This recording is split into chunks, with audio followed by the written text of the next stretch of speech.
Dubahaye mwiriwe canke mwaramutse bivanye naho muherereye mwese kaze murano makuru y'ikirundi mugira muyashikirizwa na jewe Arlette Mugisha akaba agizwe n'ingingo nkuru zikwirikira. Amakungu arahimbaza indwi yahariwe gukoresha neza imiti yica imigera itera indwara. Umushikiranganje w'amagara y'abantu akabatsaba abo bose kugira uruhara mu gukingira neza iyo miti. Nayo amashira hamwe adaranira ivyicaro vya politike hano mu Burundi ngo agiye kuzoterera Burundi gushika ku mbono bwihaye mu mwaka wa 2040 no mu mwaka wa 2060. Ndabaye ikaze mukanya n'inkuru mwimwe ukwayo. Sangwa ikaze kandi kuri mwebwe mwese muriko muradukurikirana bivanye naho muherereye. Kaze muri uno mwanya mwiza wo gukurikirana inkuru imwe ukwayo. Nkuko nari mejeje kubibamenyesha, amakungu yahimbaje indwi yahariwe gukingira imiti yica imigera itera indwara. Umushikiranganje w'amagara y'abantu akaba yamenyesheje ko umuntu wese afise uruhara rwo gukingira neza iyo miti. Ni muri mugenzi wacu Elvis Munyaneza. Uruganda rwatunganijwe kuri uyu wa kabiri 21 Munyonyo kubamenyesha makuru mu ntumbero yo kwerekana uruhara rw'umumenyesha makuru mu guhimiriza ikoreshwa neza ry'imiti yica imigera itera indwara. Umushikiranganje w'amagara y'abantu Dr. Lidwin Baradahana aratubwira intumbero yo guhimbaza indwi yo kuva kuwa 18 gushika 24 Munyonyo uko umwaka utashe yahariwe guhimiriza gukoresha neza imiti yica imigera itera indwara. Intumbero yo guhimbaza iyo ndwi no guhimiriza bene gihugu ku ngaruka mbi ziterwa no gufata nabi imiti no gukebura abaganga n'abavuzi, eka uwo wese afise uruhara mu gutanga imiti ngo bive inyuma mu kurwanya ico cyose cyotuma iyo miti idakora neza, kuko iyo miti iba itakivura neza. Ukutavura neza kw'imiti yica imigera itera indwara bigaragara mu gihe amamikrobe atacishwa n'imiti isanzwe ikoreshwa bivuye ko ifatwa nabi canke igacirirwa hagati. Umenya ko bimwe mu bituma umubiri utakaza ubushobozi bwo kurwanya indwara harimo gufata imiti utahawe n'umuganga abijejwe canke imiti yataye igihe. Amashira hamwe hadaranira ivyicaro vya politike yiyemeje gushigikira Burundi kuzoshika ku mbono bwihaye yo mu mwaka wa 2040 no mu mwaka wa 2060. Bivugwa na Gabriel Rufyiri hari mu nama batunganije kuri uno musi bariko bararabira hamwe ivyo kogwa kugira ngo bashike kuri iryo hangire. Nkuru ya mugenzi wacu Benoit Sindayigwanya. Inkingi zitanu zikwiye gukorerwa ko kugira Burundi bushikire ihangiro ry'igihugu giteye imbere vyavuzwe na Gabriel Rufyiri arongoye ishira hamwe Oricome kuri uno wa 21 Munyonyo ibujumbura. Hari mu ruganda rwo guhanahana ivyiyumviro kuco amashira hamwe yigenga yoterera mu gushika ku ihangiro ry'igihugu cifashe 2040 n'igihugu giteye imbere 2060. Iyi mbono igizwe n'inkingi zitanu. Iya mbere itangura yitwa engagement de l'État, ari yirimo mu ivy'intwari bereye n'ibindi. Iyo ya kabiri efficacité économique nukungena ubutunzi buzoba buriko buraduga butera imbere. Hari n'iyindi ya gatatu ivuga équité sociale, nukuvuga gusangira ivy'igihugu twese. Hariho hiya kane yitwa écologie et patrimoine, nukuvuga ibi vy'ibidukikije harimo mw'amazi n'ibindi hamwe n'ivy'imico. Hariho iya nyuma ariyo ya gatanu yitwa partenariat fructueux, nukuvuga ibi vyo gufashanya n'amakungu. Ivyo vyose rero amashira hamwe yigenga agomba kubishira mu mutwe nka Bibiliya, kuko iterambere ntirishoboka umuntu wese atagerageje guterera umuganda wiwe. Ninteretse Diomede umuhinga yatanze icigwa asigura ko ari vyiza ko abantu bagabanya imvyaro kuko biri mu bigorana mu gushika kuri iryo hangiro. Iyo tuvuze PIB, produit intérieur brut, tuvuga ngo ubutunzi ku mwaka bwiyongerako, iyo ufise abantu benshi hageze repartition ubuzima ugaburira abantu benshi bica bikunanira. Nico gituma rero kuvyara abana benshi udashoboye kuriraho hari n'ingorane. Donc la démographie ni ikintu d'ailleurs ni vyiza yuko babivuga no muri vision, ni ikintu abarundi batezwa gufatirako bakagabanya cyane, kuko mwumvise tugeze gusabikanya honyine bice bigorana na cyane cyane ko n'uburyo na croissance ari kiyongera. Mu gushikira iryo hangiro ngo leta yoshiraho icuka ciza mu gihugu, abanyamitahe bakinjiza amafaranga mva makungu. Birababaje kubona hariho abana bafunzwe mu busho butandukanye bazira ibikorwa bibi abavyeyi babo bakoze, ndetse abandi bakavukirayo ngo kuko bituma bagira kazoza kabi bavuye muri ubwo busho. Bivugwa na Renova Nitunga arongoye ishirahamwe riharanira agateka k'abana Eyo Pitié de Wipe. Tumukurikira. Cyanje umwana agiye mu mpimba wowe ntiyareka agiye mu gashimisi yaratuza gupfunga kuko nta cyaha yakoze. Uwakora icyaha cyakoze mama wiwe, mama we agashabwa ati kiba ntiza gukundana n'umwana ntakunze. Umwana akiri muto ntatekurikiriza umubyeyi kumana n'umwana we. Bazi umwana wese araregwa habona, araregwa mu bandi, araronka ibyo afungura, araronka ikintu ibikenewe ku mwana ngo hariya mu gasho ibyaronka. Ariko yuko bagira ikigo kumbure nk'umuntu ese umwana akawuka wenyine bakamuha agafatwa n'ahari mu gasho bakaronka akarusho ko kugira agira umwana. Kurya mwana nta cyaha yakoze, yisambire nk'umunzo yakoze, kandi urya mwana kugira ngo yige umwana yongera mu gasho ubwo wumva kugira ngo umwana ato bikisubuntu byari kuziza ko agasho k'umubyeyi afise umwana aba afatwa wenyine kugira ngo ashobore umwana wo kwitaho abana. Kurya umuntu ari mu gasho n'ukuze ari ukuze mu minsi ari mu gasho ntamenye yaso avuyemo ikibazo cyane cyane. Rero nagomba gushaka kuvuga kubw'umwihariko urya umwana mu bisanzwe akivuka akibona ibyo atasibindi. Imagine rero imibazi rero avukiye mu gasho agaca agumayo nk'ukwezi cyangwa abiri cyangwa umwaka. Niyashika hanze ashobora gufatwa na za ndwara zo mu mitwe zimutuma atindira abandi bana, kuko umwana atangwa guca ubwenge akivuka no mu nda afite ubwenge bwabutse akaryoherwa cyane n'ibindi cyangwa ikibazo akaryoherwa n'abandi.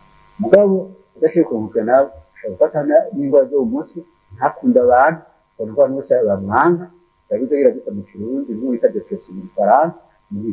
Kugira rero umuntu atuma umwana akura, kuko umwana ntaco yakoze kugira ngo aje mu gasho. Twosaba rero tuzonesaba baje gutungana baje kumubohe kugira ngo bihutire nababwiye ko imanza mu Burundi ari ikibazo cy'imanza. Rero umuvyeyi afashwe cyakabyarira mu gasho yihutiye gucibwa urubanza kugira ngo kuya gifashize kaza ko umwana ko ntaho uzi umwana kazoza ushobora kuba byiza agiye mu bandi bana kiga avurwa agatera imbere kugira ngo bazikwa mu ngo umwana si umuntu cyo gihugu cy'Uburundi cyasakira abana n'umwana mu gasho kuko nta kosa yakoze gutandukanye. Abenegihugu begereye ariko arasanurwa akabarabara kitiriwe Bisoro muri quartier Ngagara Seti barashima ivyo bikorwa ingene biriko biragenda, ndetse n'abenegihugu begereye ku ruzi Gasenyi na Ntahangwa bakaba bashima ingene ivyo bikorwa biriko biragenda. Ni nkuru ya mugenzi wacu RVC Munyaneza. Amabarabara mwamwe n'inzuzi vyononekaye biriko birasanurwa, aho twovuga nk'ibarabara rya mbere muri zone Ngagara quartier y'indwi komine Ntahangwa ryahora rimeze nabi atangendeshwa zihaca. Umukuru arongoye quartier y'indwi arashima ivyo bikorwa nubwo bamaze igihe atamatara afise bitumwe n'ibikorwa byo gusanura iryo barabara. Ibikorwa kuri iri barabara byari byarahagaze, twebwe twabyakiriye neza, hamwe bubandanya bagaheza twoshima cyane kuko buba bariko barishura ku kibazo abanyagihugu bari babakeneyeko. Imashini ya Obuha yaraciye urutsinga rutwara umucanwa ahajya ku mashuri, naho hari hasanzwe hariho abantu bahakorera barenga 150. Rero ikibazo duca tugira amatara batayaronsa intweze n'ibisumba ko ari ikibazo kinini cyane. Twaragerageje twabibwira abo byega, ariko gushika n'uno munsi tubona atagisubizo kiriko kiraza. Kandi ingorane nkaha anye abo muri Obuha batanguye gukora kugira basubire kuza guca iri barabara kandi bizosaba ibindi bodokomande. Iyo bodokomande nayo n'amafaranga ava mu makuru n'amatagisi umunyagihugu asubire kuriha kare kandi byari gukorwa ubwa mbere bitarasubira kononekana. Amabarabara gusa n'inzuzi nk'uruzi Gasenyi hamwe n'uruzi Ntahangwa nazo nyene ziriko zirakingirwa. Umunyagihugu wo muri quartier Gasenyi agashima ivyo bikorwa. Ubu ni mitende amazi ahashitse ubu aragenda naho bataramara kububakira. Byinshi byarononekaye, amazu yarasidagurika, imirima igatwagwa ko nyene sa yuko aho batarononekara yuko abo gerageza naho nyene bakakingira hatarononekara. Ivyo bikorwa bikaba biriko birarangurwa n'ikigo ca leta kijejwe inyubako, uburaro hamwe no gutunganya ibisagara Obuha. Imbere yuko tubandanya ano makuru yacu ndabasabe tubanze dukurikirane ibihayanisho. Ok, alors nous allons continuer avec la géographie. C'est concernant l'Afrique de l'Est. Gasore, umugwa mukuru w'igihugu ca Kenya nuwuhe? La capitale? Gitega. Wiki. Gitega. Umutwe wawe umenga harimo ubufu. Dinarira Uti kamera matakagu. Alors, on continue. La capitale du Kenya.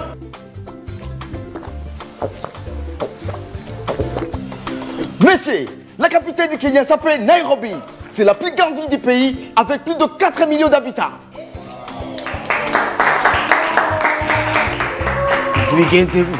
Ah, monsieur, je bois Djibou. Djibou?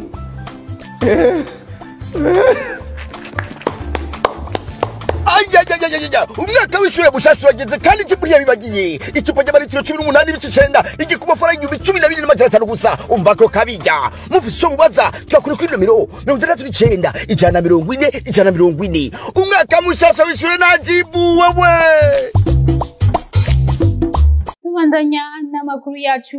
Ubuyobozi bw'isabukuru mpuzamakungu ry'amareresi Festikabe abagiranye amasezerano n'abayobozi b'imbonesha kure zitandatu, bakaba bagiranye amasezerano kugira ngo bazoshobore kwerekana amareresi azoca muri iryo sabukuru. Inkuru ya mugenzi wacu Ange Negrita irakoze. Bimwe mu vyatumye isabukuru mpuzamakungu ry'amareresi mu Burundi Festikabe izocisha amareresi azoba ari mu higanwa ku mbonesha kure zitandatu zikorera mu Burundi, nuko hariho abantu bo mu ntara hagati mu gihugu batashobora kuzibona vyoroshe, kandi ko n'abazozibona bazoronka inyigisho eka n'abaziteguye bakamenyekana. Bivugwa n'umuyobozi mukuru wa Festikabe Leonce Ngabo. Hanyuma ni ikintu gishasha twasavye yuko iri sabukuru rizoca ku mateleviziyo yose akomeye yo mu Burundi n'atandatu. Icyumviro caje kubera yuko tumaze imyaka 13 abantu benshi batubwira ati none ko twama twumva ko mwagize isabukuru ry'amareresi ntituyabone, twoyabonera hehe? Hanyuma mu bisanzwe tora tubigirira mu masale no mu nyubakwa z'imico kama n'akaranga, ariko dusanga koko benshi birabagora kuza kuraba ayo mareresi, na cyane ko na mareresi yerekana mu misi indwi, mu kiringo c'imisi indwi. Wana nk'abava hakurya y'isagara hagati kugira ngo barihe ayo mabisi imisi yose aza kuraba byaragora. Niyo twibira ati reka tubicishe mu mateleviziyo ko benshi bazosha gukurikirana iri sabukuru biciye mu mateleviziyo. Ibyo rero bikazogira ingaruka nziza nyinshi, kuko ubwa mbere na mbere abo bahinga bakora amareresi babashaka ko benshi babona ayo mareresi. Urumva bazoshima nuko bamenyekanye cyane. Hanyuma abayaraba bazoba benshi bazokurikirana ayo mareresi bakuremo inyigisho, kuko ico namvuga nti burya buhinga bwo gukora amareresi ni nkabijya vy'indirimbo hagwizwa kuva mu nyigisho. Rero kugira ngo abantu baze bakurikirane cyane ayo mareresi, na cyane kugira ngo abo bayakoze baze bashoboye kuronga agashimwe no kumva yuko bakurikiranywe, twashinze ico novuga agashimwe k'abakurikira amareresi ku mateleviziyo. Hanyuma hari ibice bibiri, hariho amareresi twita maremare long métrage n'amareresi magufi bita court métrage. Uwa mbere rero azobe yabonywe n'abantu benshi yarose amanota menshi niwe azoronka agashimwe. Ku bafise amakenga ko itegeko rikingira ubuhinga bwenge droit d'auteur mu rurimi rw'igifaransa, uwarongoye Festicab akaba yatanze umuco yongera amenyesha n'amareresi azokwerekanwa uko angana. Twebwe kubitwereke muri Festicab twama dusaba uruhusha kugira ngo twerekane ayo mareresi mu gihe ca festival. Ngubu nige tuzovyerekana muri chaîne ya televiziyo muri izo mbonesha kure zitandukanye. Tuzobasaba ubwo ruhusha ruduha uburenganzira bwo kuyerekana tutarisha amahera, kuko ico twifuza nuko tubamenyekanisha. Hanyuma kubona barabikene kandi nabo bafise bahagarikiye novuga iyo mihora y'imbonesha kure barakenera ivyo bokwerekana by'abarundi kandi byinshi cyane. Navuze kare yuko twaronse amareresi maremare ico bita long métrage mu gifaransa 42, hama n'amareresi magufi 48. Rero mu kurobanura turagira ico bita gukurobanura ubwa mbere.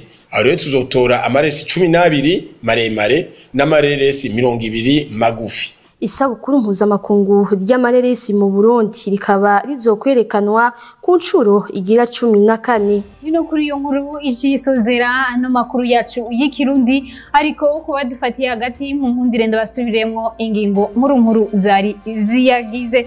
Amakungu arahimbaza indwi yahariwe guhimiriza gukoresha neza imiti yica imigera itera indwara. Umushikiranganje w'amagara y'abantu agasaba abantu bose gukingira iyo miti. Nayo amashirahamwe adaharanira ibyicaro bya politiki hano mu Burundi yiyemeje guterera mu ishigwa mu ngiro ry'imbono leta y'u Burundi yihaye yo mu mwaka wa 2040 no mu mwaka wa 2060. Nino ngaho rero duje dusozerera ano makuru yacu y'uno munsi. Ndabashimira mwebwe mwese mwariko muradukurikirana, mubandanye mugira ibihe vyiza, mwongera mukurikirana n'imbonesha kure yanyu BTV Burundi. Murakoze.